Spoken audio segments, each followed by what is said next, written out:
오늘 함께 나눌 말씀 욥기 10장 13절에서 22절까지의 말씀입니다. 그러한데 주께서 이것들을 마음에 품으셨나이다. 이 뜻이 주께 있는 줄을 내가 아나이다. 내가 범죄하면 주께서 나를 죄인으로 인정하시고 내 죄악을 사하지 아니하시나이다. 내가 악하면 화가 있을 것이오며 내가 의로울지라도 머리를 들지 못하는 것은 내 속에 부끄러움이 가득하고 내 환난을 내 눈이 보기 때문이니이다. 내가 머리를 높이 들면 주께서 젊은 사자처럼 나를 사냥하시며 내게 주의 놀라움을 다시 나타내시나이다. 주께서 자주자주 증거하는 자를 바꾸어 나를 치시며 나를 향하여 진노를 더하시니 군대가 번갈아서 치는 것 같으니이다. 주께서 나를 태에서 나오게 하셨음은 어찌함이니이까. 그렇지 아니하셨더라면 내가 기운이 끊어져 아무 눈에도 보이지 아니하였을 것이라. 있어도 없던 것 같이 되어서 태에서 바로 무덤으로 옮겨졌으리이다. 내 날은 적지 아니하니이까. 그런즉 그치시고 나를 버려두사 잠시나마 평안하게 하시되 내가 돌아오지 못할 땅 곧 어둡고 죽음의 그늘진 땅으로 가기 전에 그리하옵소서. 땅은 어두워서 흑암 같고 죽음의 그늘이 져서 아무 구별이 없고 광명도 흑암 같으니이다. 아멘. 어제 본문을 통해서 욥이 자신이 알고 믿던 하나님의 성품과 다르게 자신에게 역사하고 반응하고 계시는 하나님에 대한 답답함 그리고 부당한 감정을 쏟아내는 것을 나눴습니다. 오늘 본문은 어제 본문의 주장을 계속해서 욥이 이어나가고 있는 모습에 관한 것입니다. 오늘 13절 말씀입니다. 이렇게 고백하고 있죠. 그러한데 주께서 이것들을 마음에 품으셨나이다. 이 뜻이 주께 있는 줄을 내가 아나이다. 우리가 어제 나눈 것처럼요, 욥은 믿기로 그리고 알기로 하나님은 첫째, 사람을 사랑과 은혜로 창조하시고 지금까지 인도하신 분, 그리고 둘째, 인과응보의 원리로 일하셔서 악한 자들에게는 심판과 재앙을 주시지만 선한 자, 의인에게는 하나님이 복을 주시는 그런 분, 세 번째는 사람을 외모가 아니라 사람의 중심을 살피시는 분, 이렇게 믿고 있었는데 오늘 13절에 말한 것처럼 그러한데 주께서 이것들을 마음에 품으셨나이다 하는 여기에 이것들은요, 욥이 생각했던 것과는 반대로 일하시는 하나님 그 마음을 품으셨습니다, 이런 뜻이에요. 그러니까 어제 말한 것처럼 가차없이 인간을 다루시고 인과응보로 일하지 않으셔서 의인에게 재앙을 주시고 악인에게는 복을 주시는 그 하나님, 그리고 사람의 마음의 중심으로 살피고 대하시지 않는 그 하나님의 모습을 하나님이 품고 그렇게 일하시는 줄 내가 이제 알았습니다 라고 고백하는 거예요.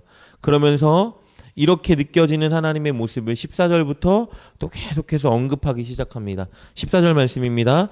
내가 범죄하면 주께서 나를 죄인으로 인정하시고 내 죄악을 사하지 아니하시리이다.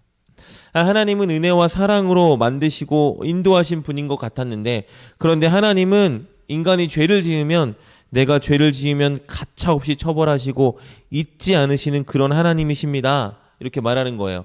그런데 더 욥이 부당했던 것은요, 그런데 하나님, 나는 죄를 짓지 않았는데 내가 의로움에도 불구하고 하나님께서 왜 나를 가차없이 죄인처럼 처벌하고 계시는 겁니까? 이 사실이 부당했던 거예요. 15절에 이렇게 고백합니다. 내가 악하면 화가 있을 것이오며 내가 의로울지라도 머리를 들지 못하는 것은 내 속에 부끄러움이 가득하고 내 환난을 내 눈으로 보기 때문이니이다. 15절에 이렇게 고백하는 거예요.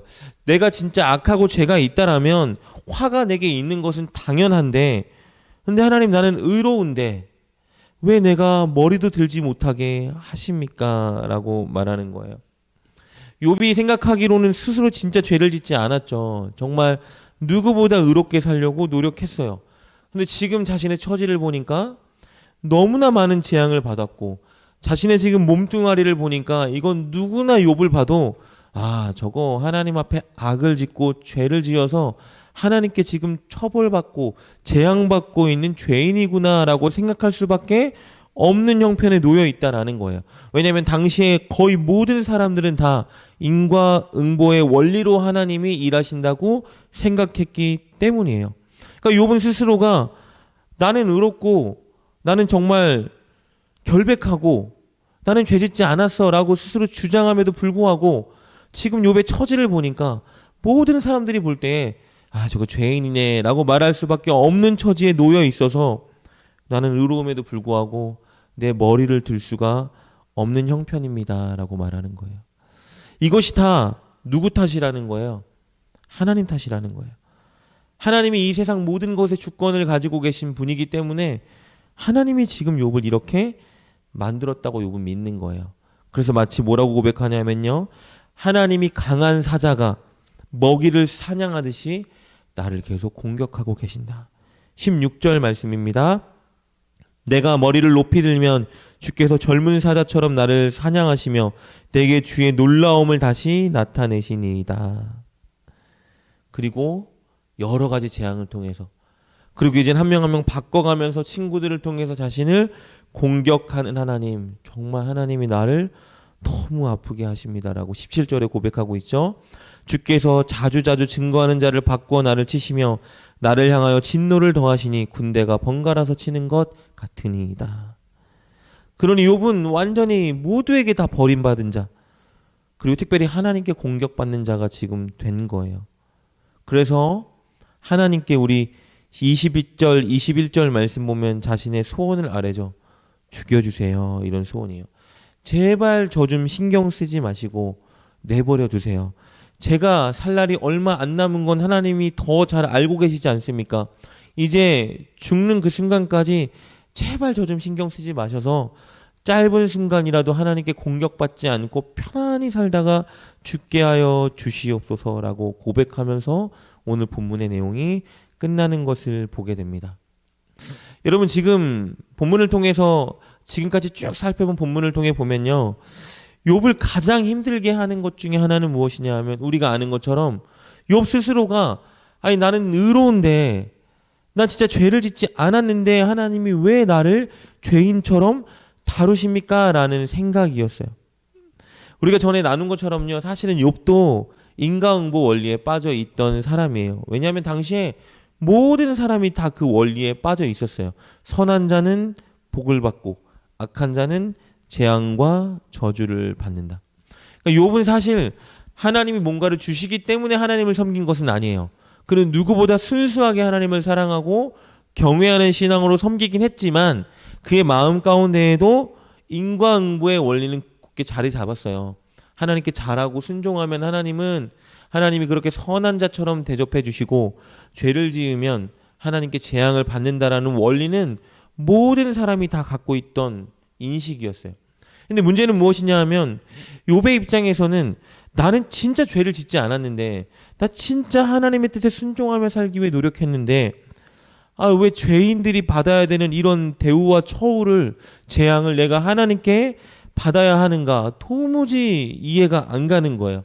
나는 죄인이 아니고 나는 의인인데 하나님, 그럼 나를 의인처럼 다뤄주셔야지 왜 나를 악한 죄인처럼 이렇게 다뤄주십니까? 라는 게 욥에게 가장 어려운 난제였던 거예요. 그래서 이 자신에게 찾아온 이 고난을 통해서 욥은 지금 남들이 깨닫지 못한 한 가지를 깨닫고 있는 거예요. 하나님이 반드시 인과응보의 원리로 이 땅을 다스리시는 것은 아니구나. 우리 현재 눈앞에 보이는 현상만 가지고 하나님의 성품과 일하시는 원리들을 판단할 수 있는 게 아니구나라는 걸 지금 체감하고 있는 거예요.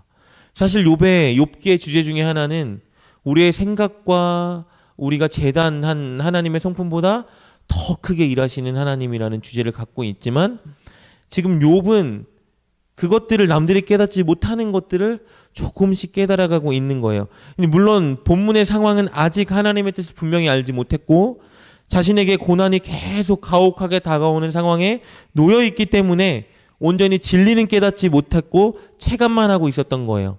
그러나 하나님은 이런 욥의 모습, 고난을 통해서 욥이 이제 그의 틀을 갖추고 있던 인과응보의 원리나 하나님은 이런 분이셔야 돼라는 생각들을 깨트리고 계신 과정인 거예요. 그래서 욥은 지금 아픈 것이죠. 무엇보다 하나님은요, 이 과정을 통해서 욥이 인과응보 원리에 입각해서 가지고 있던 한 가지 사실을 깨트리고 계시는 거예요. 그것은 무엇이냐면요, 바로 의로움에 관한 거예요. 욥은요, 죄를 짓지 않았기 때문에 하나님의 뜻대로 살려고 노력했기 때문에 스스로 의인이라고 생각했어요. 자신의 행동을 통해서 의로움이라는 것을 획득할 수 있다라고 생각했어요. 그래서 하나님이 부당하다고 느꼈던 거죠. 줄곧 선했는데, 나는 의로운데, 계속 고백하죠. 나는 의인인데, 내가 의인일지라도 하나님이 나를 이렇게 공격하신다. 이 중요한 것은요, 이게 그의 착각이라는 거죠. 여러분, 우리가 아무리 죄를 짓지 않고 하나님의 말씀대로 순종하며 산다 할지라도 중요한 것은요, 의로움이라는 건 우리가 절대 우리의 힘으로 결코 획득할 수 있는 것이 아니라는 거죠. 우리가 선한 일을 했다고 해서 우리가 의로운 자가 됐다라는 것이 아니에요. 그리고 우리가 선한 일을 했다라고 해서 나 선한 일 했으니까 하나님께 내가 이런 거는 받아야지라는 당위성을 우리가 가질 수 있는 자격이 있는 게 아니라는 거예요. 쉽게 말하면 무슨 말이냐면요, 우리가 죄 짓지 않고 하나님 말씀대로 순종했다고 해서 내가 의로운 사람이다, 혹은 내가 하나님께 무언가 축복을 받을 만한 자격과 이런 당위성을 얻은 것이다라고 생각하면 안 된다는 거예요. 내가 의롭고 내가 하나님께 무언가 축복을 받을 수 있는 모든 근원과 동기는요, 하나님의 은혜, 긍휼, 자비인 거예요. 내가 뭐 노력했기 때문에 하나님이 나를 의롭다고 말씀하시는 것이 아니라, 내가 하나님 말씀에 순종했으니까 하나님이 나에게 막 복을 주시는 게 아니고요, 하나님이 우리를 불쌍히 여기시고 하나님이 우리를 사랑하시기 때문에 그분의 긍휼과 자비와 은혜로 그것들을 우리에게 주시는 거라는 거예요. 그러니까 내가 의로운 사람이 되었다, 내가 천국 가는 백성이 되었다, 내가 하나님께 지금 은혜를 받고 복을 받았다라는 그 동기의 근원에 내가 노력했기 때문이야, 내가 기도했기 때문이야, 내가 하나님을 잘 섬겼기 때문이야 라고 생각하는 것은 우리의 엄청난 착각이라는 거예요.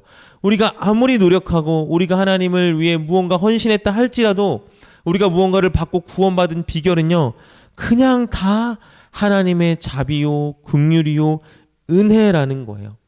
의로움도 내가 하나님 앞에 선하게 살았기 때문에 의로운 자가 아니라, 나는 의롭지 않은데 하나님이 나를 의롭다라고 칭해 주시기 때문에 의로운 자가 된 것이고, 그 의로움도 내가 내 힘으로 얻은 것이 아니라 하나님 당신께서 직접 우리가 의롭게 만들려고 예수님을 십자가에 달려 죽게 만드셨기 때문에 우리가 의로운 존재가 될 수 있었다라는 것이에요.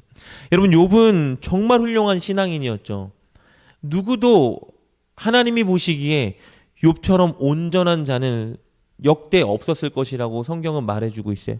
그럼에도 불구하고 그가 한 가지 가졌던 착각은 무엇이냐면요, 내가 정말 하나님을 경외하고 하나님 말씀대로 살아가기 때문에 나는 의인이다 라고 생각했던 것이에요. 이것이 마지막에 하나님이 욥에게 이제 나타나셨을 때에 너가 의롭냐라고 책망하는 그런 제목 중에 한 가지였던 것이죠. 여러분, 근데 우리도 가끔 욕처럼 착각에 빠져 살 때가 너무 많이 있다라는 거예요. 내가 순종했으니까, 내가 기도했으니까 하나님께서 이렇게 해주셨지, 내가 이렇게 얻었지, 내가 이런 믿음을 가졌지, 내가 열심히 했으니까 내 믿음이 자라났고 또 우리 가정이 복을 얻었겠지라고 생각하는 것은 우리의 엄청난 착각이라는 거예요. 내가 했어도 내가 한 것이 아니라 하나님의 은혜와 사랑으로 우리를 대하시고 채워주셨기 때문에 이 모든 것들을 우리가 갖고 있는 것입니다. 내가 열심히 살았으니까, 열심히 예배드리고 신앙생활 했으니까 의로운 게 아니에요. 내가 기도했으니까 응답받은 게 아니에요. 여러분, 오해하시면 안 됩니다. 그렇다고 기도하지 말라라는 게 아니에요. 기도해서 응답받았어도 내가 응답받은 것은요, 내가 기도해서 응답받았어 라고 말할 수 있는 게 아니에요. 하나님이 나를 사랑하시고 불쌍히 여기시기 때문에 내게 응답을 해주셨어 라는 고백이 우리 가운데에 일어나야 한다라는 것입니다. 우리는 때로는 너무 우리가 스스로 우리의 의로움을 드러낼 때가 있어요. 내가 금식 기도했기 때문에, 내가 작정 기도 했으니까 하나님께서 이렇게 해주셨어, 이렇게 해주신 거야 라고 우리가 고백할 때가, 간증할 때가 있지만요, 그렇지 않습니다. 모든 것은 다 하나님의 은혜로 우리에게 해주신 거예요. 하나부터 열까지 지금 살아가는 모든 순간 우리가 받았던 모든 은혜들, 우리가 누리고 있는 이 모든 것들은요, 내 노력으로 받은 것은 단 한 가지도 없고 우리는 자격이 없지만 하나님의 은혜와 자비로 우리에게 채워주셨다는 것을 우리가 인정하고 알아야 한다는 것입니다. 그래서 우리가 인정하고 날마다 고백해야 되는 것은 무엇이냐 하면요, 다 하나님이 하셨어라는 것입니다. 하나님의 은혜와 하나님의 긍휼과 하나님의 자비로 응답해 주셨고 채워 주셨고 지켜 주셨고 믿음을 주셨고 헌신하게 하셨고 예비하게 하셨고 나를 의롭지 않은데 의롭다라고 칭해 주셨어. 그래서 우리 스스로가 내가 이렇게 했으니까 하나님 이렇게 해주셔야죠. 내가 이렇게 했으니까 하나님 이렇게 받을 줄 믿습니다라는 고백은 이제 던져놓고 뭘 주시던 어떻게 하시던 다 하나님의 은혜로 해주셨습니다. 고백하는 자리에 우리가 서야 합니다.